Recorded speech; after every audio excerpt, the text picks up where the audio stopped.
You're listening to the Soju Sessions, episode 49 on the Soju Talk Nation podcast feed. I'm your host, Crispy, also known as Crispy Wonton or simply just Anton. And on today's episode, a friend of mine from my childhood, a little over half of my life. So being 90, that puts us about 45, 50 years of knowing each other.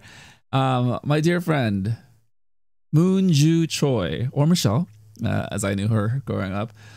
She is a PhD candidate, almost done with her PhD, her dissertation. So she will be a doctor in epidemiology very shortly. A lifelong literature analyst, a lifelong weeb, and a Korean American who brings a lot of deep perspectives of culture and identity to just a lot of things that we consume. I think we've both been very self-aware and cognizant of what that means over the past decade or so in the 2010s as cultural identity became very important as far as being a millennial and just being a person growing up in an expansive world where, we're starting to be far more connected. And all of this in celebration of Big Bang. So we get into some deep conversation on still life, a Big Bang discussion, history, and all the symbolism that this song and music video represented. And also just a reflection of what Big Bang means to us and kind of the parallel journeys of, people in our same age bracket, what it means to transition at different points in our lives and now kind of reflect and be a bit older, but still understanding that the story is not over. The story has yet to be told. So, let's get into it. Coming up, my chat with Michelle Moon on Still Life by Big Bang on the Soju Sessions.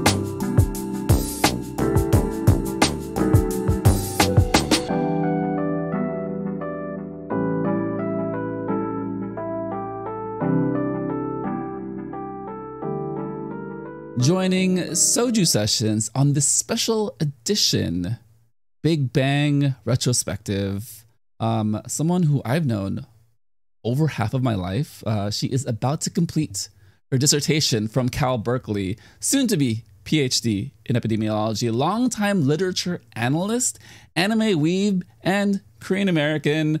My friend since 8th grade, the one and only Michelle Moonju Choi. Welcome to the show. What's up? What's up? Known you for far too long. Over half your life, so over half our life, so 30 years. I'm 90, so that's roughly 50 years. Roughly 50 years, not bad. Yeah, no. You're right. We're 90. Yeah, we've seen a lot. We've seen several world wars. Didn't think I'd see another one. And we saw the first pandemic. Well, I think we were around for the Spanish flu. I can't be particularly certain. It's a little hazy. But we were also back for Big Bang, which we didn't think that was ever going to happen. So another not in our lifetimes life event. But you had a long storied history with this group. You have literally grown up with them. We are in all reality about the same age as the group members. So we have gone through very similar formative years and challenges as the groups, right? But tell me about your origin story. When did you find them? When did you first start listening to them? And then when did you first start to really internalize what their music represented? Yeah, so I kind of grew up with K-pop with when HOT's Candy came out. I had some older friends, who were really into it. And it kind of dipped in and out of K-pop, right? But with Big Bang, I remember when they first came out, their song Lies, it wasn't on their first album, but I think it was their first big hit. With that really dramatic music video with Jeannie's hair all crazy and him running around everywhere and looking really sad. And so that came out when I was in high school or I don't remember, but it didn't really register because before that my one true love group was Shinhwa,